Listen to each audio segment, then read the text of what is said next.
it's Lauren. Today we're going to talk about leg lifting. So how you initiate lifting your legs is the crucial first step for your successful invert. After your leg lifts as high as it can on its own from the hip, whoosh, then your back starts flexes and your abdominals work to lift your pelvis. Your spine should be articulating into flexion. Yeah? Starting in a stable neutral position is really important. If you don't know what I mean by neutral spine, then you should go check out my neutral or tuck tutorial. If you start in too much of a tuck, then your abs are already working too hard to be able to help lift your pelvis up. And if you're starting in an arch, the weight of your legs is going to keep you from being able to use your abs to pull your pelvis into flexion, right? It's too much work if you're way back here and your abs aren't really working, so they have to turn on at all. Super inefficient. Don't do it. I don't recommend. So we're going to work on lifting the legs with a neutral pelvis and articulating the spine into flexion. We're going to do some stuff on the ground and some stuff on the pull-up bar. And we're going to be working on both bent knee and straight leg variations. Now these are going to be a little hard.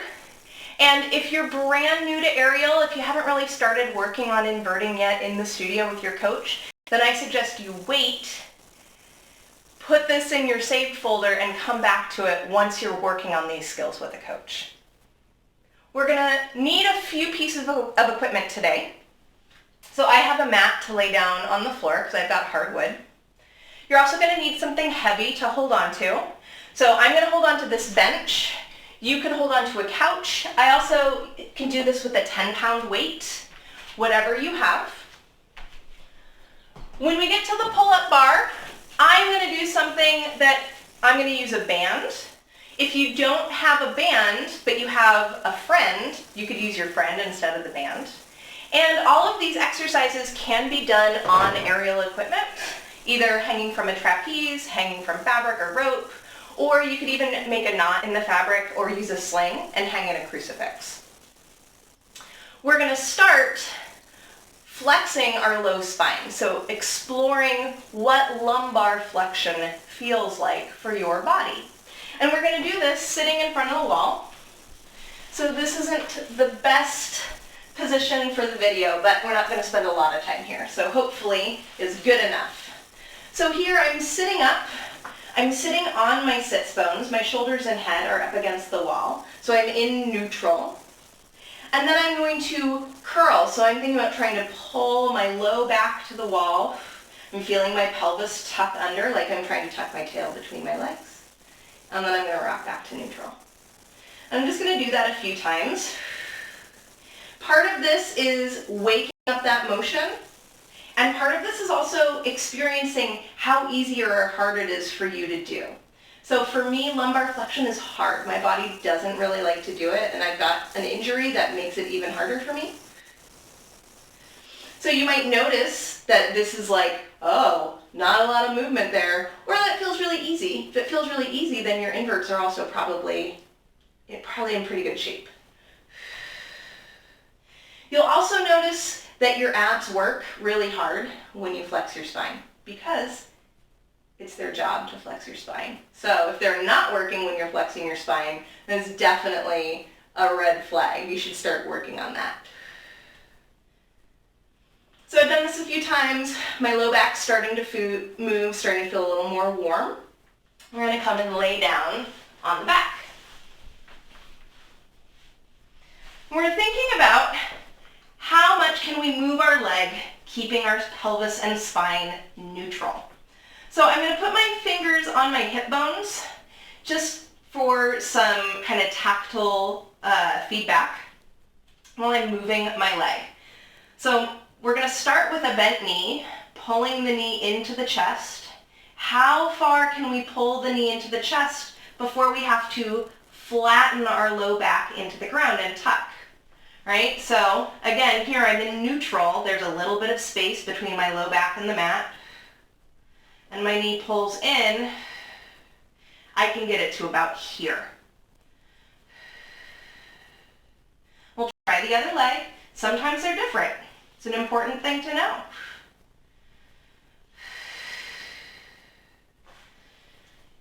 Feel what's happening with the hip bones. Does one side want to hike to lift the leg up? Try to keep it still. And then we're going to go to a straight leg. So now I lift my leg up again. How far can I get it up before I would need to start flattening my back and curling my pelvis? So I can get my leg to about here. If you have short hamstrings, maybe you can only go to about here. If you're crazy, active, flexible, maybe you can get your leg all the way to there. Awesome, must be nice. But again, this is just exploratory. How does your body work? There's no right or wrong answer here. If you realize you have pretty tight hamstrings, then that's something to work on. They might need to get stronger so they can get longer. And go to the other side.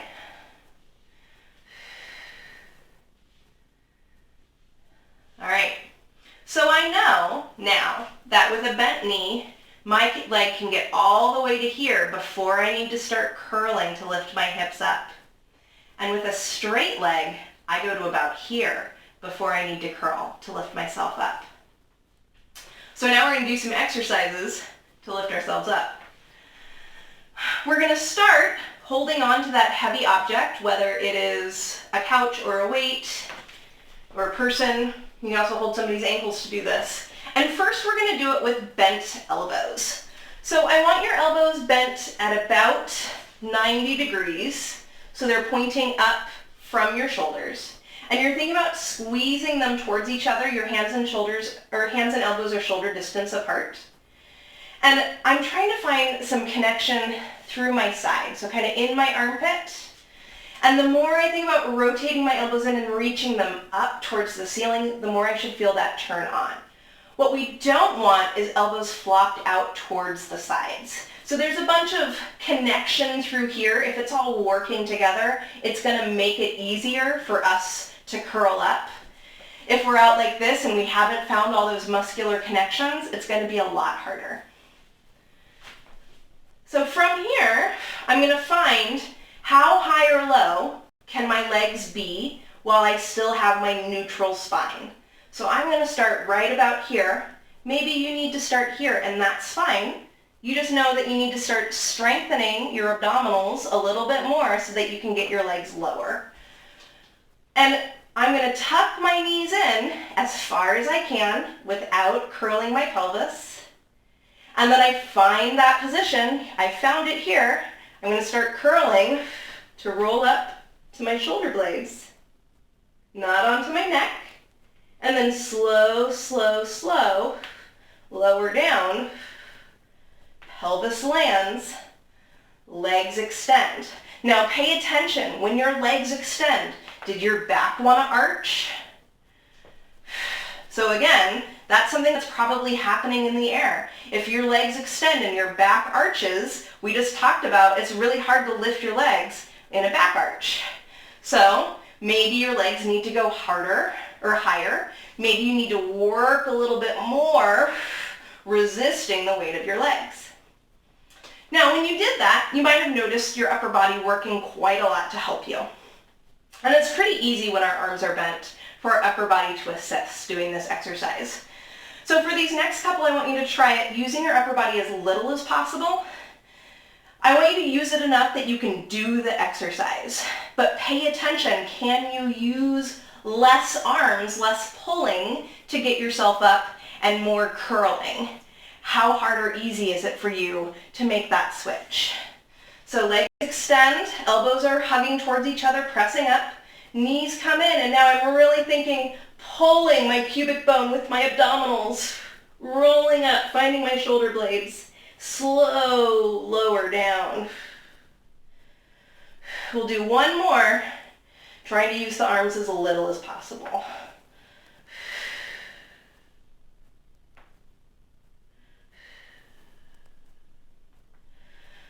Whew.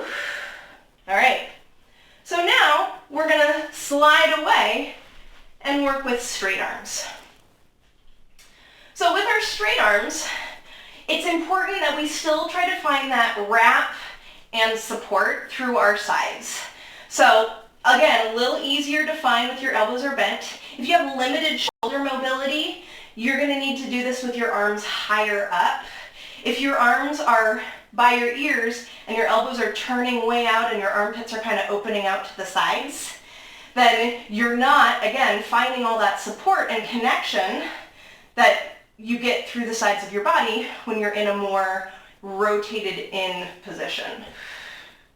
So even though we're focusing on the legs and the core, what's happening in our upper body is still important. So I'm thinking about turning my elbows towards each other. My armpits are trying to reach towards each other across the front of my body. I'm going to find that same position with my legs. Where do they need to be for my body to keep my spine neutral? And we're going to do a tuck again. But then once I'm up on my shoulder blades, I'm going to extend my legs. My legs are parallel to the floor. And I'm going to exhale, think about dropping my knees towards my face as I slow lower back down. When I'm going slow, I'm trying to slow myself down from my abdominals and not from my arms. So let's do one more like that. Deep breath in, exhale to tuck, and curl. Extend the legs. And slow lower down. I'm really trying to put my spine down one vertebra at a time. So now we're going to try straight legs. So we talked about how high can your legs go without your pelvis moving. Now we're going to lift the legs that high and then start curling the pelvis to get our legs over our head. So my legs start down, they lift up, and then I'm thinking about trying to pull my toes to the floor over my head by pulling my pubic bone to my ribs. Knees towards face, slow lower down, trying to drop the knees as I go. Putting down one piece of spine at a time, and then my legs come down. Deep breath in. And exhale. How little can you use your arms to do this motion?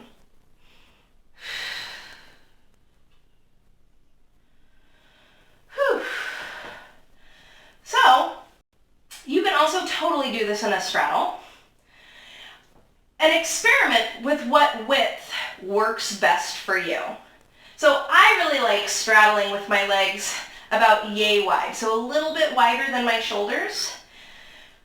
This I find pretty challenging for my body. It might work better for your body. Give it a shot. If you've always done your straddle super wide, try it with your legs more narrow. And the thing that feels better here when you're doing it on the floor is probably the thing that's going to be more effective once you get back to the studio and get back in the air. And remember that there's no one true way. There is the way that is most mechanically effective for your body.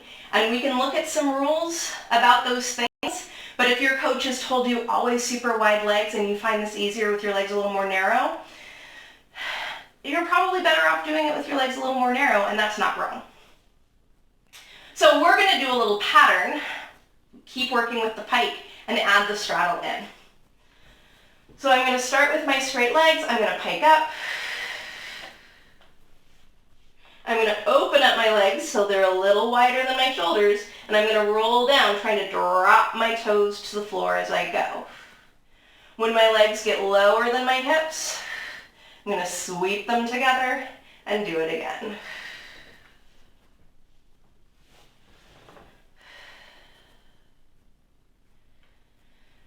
And then I'm going to reverse. So with my legs together, they're going to sweep apart, lift and curl, come together, and pike down. Sweep apart, lift, curl, come together, and roll down. Take a break. Well, that was hard work. So now it's time to move on to the pull-up bar. This filming angle isn't ideal, but you know, we got to work with what we got. So hopefully you can see me well enough to understand what I'm doing and talking about, and let me know if it doesn't make sense or if you have any questions.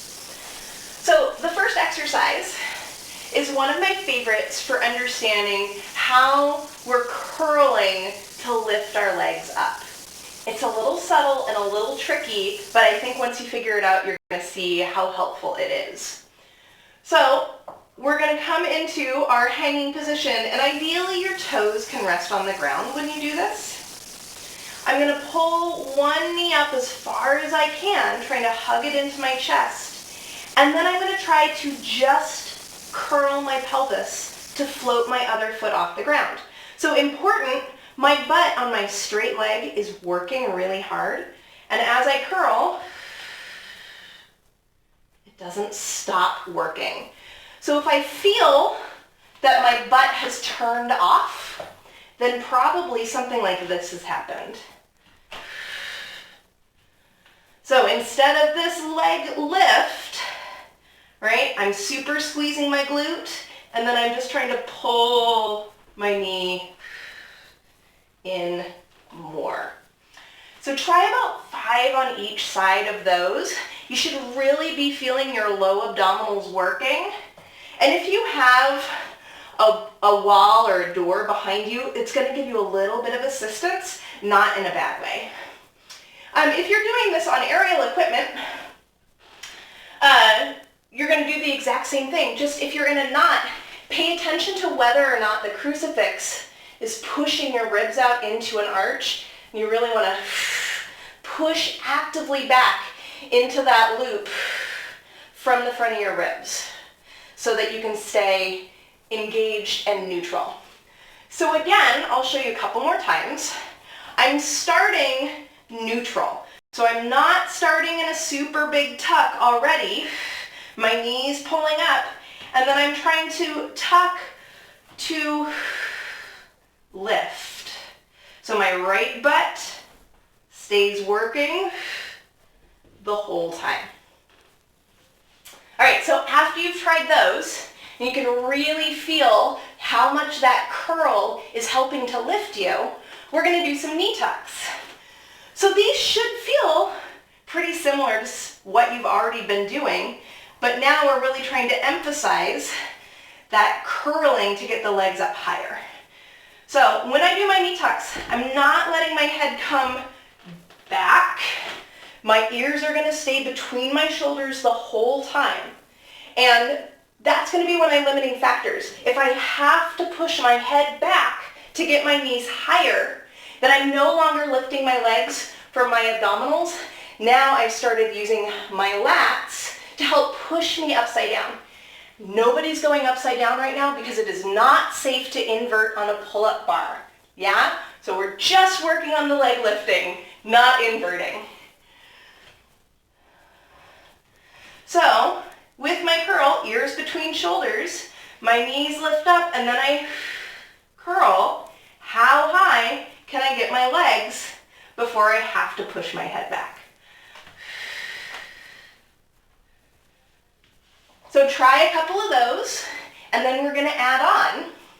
We're going to lift the knees up as high as we can and hold them there, and then we're just going to get curl to try to get them higher. Whew, that's hard work. Shake it out. Your hands are probably getting a little tired. You can always take a break. Pause me. I won't go anywhere. So now, starting to work towards our straight leg progression, we're going to do exactly what we did on the ground. Tuck up, straighten down.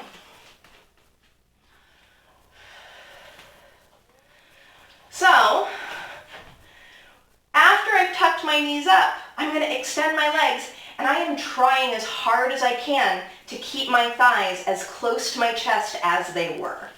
So knees come up, extend, and lower down. It might be imaginary, right? That one is really hard for me, but as much as I can, if my thighs were here, I want them to stay here until my legs are straight and my legs lower all the way down. Let's try a couple more. Thinking about how high the legs go before you have to curl, and then curling to get them higher. Keep them that high while you straighten them out. So the last drill is the drill that I'm going to do with the pull-up band, which is basically going to be a spot for me. If you have a friend that you're in quarantine with, they can lift your legs up. I am going to do this with the band because I don't trust anybody that I live with to help me lift my legs. Now, if you have a great straight leg invert, you don't need a band. Just keep doing them. I do not have a great straight leg invert. I need help, and this is how I condition it at home. So I'm going to put my feet in the band and come to hang. And I'm going to push my legs down. So here again, I want to be pretty neutral. Now I'm not letting the band just pull me up. I'm trying to lift and I'm letting the band assist me until here where I have to curl. And then I'm trying to pull my feet out of the tension of the band. My legs lift up in neutral, I curl, and then I try to lift. And then you can lift up and pulse. Whew.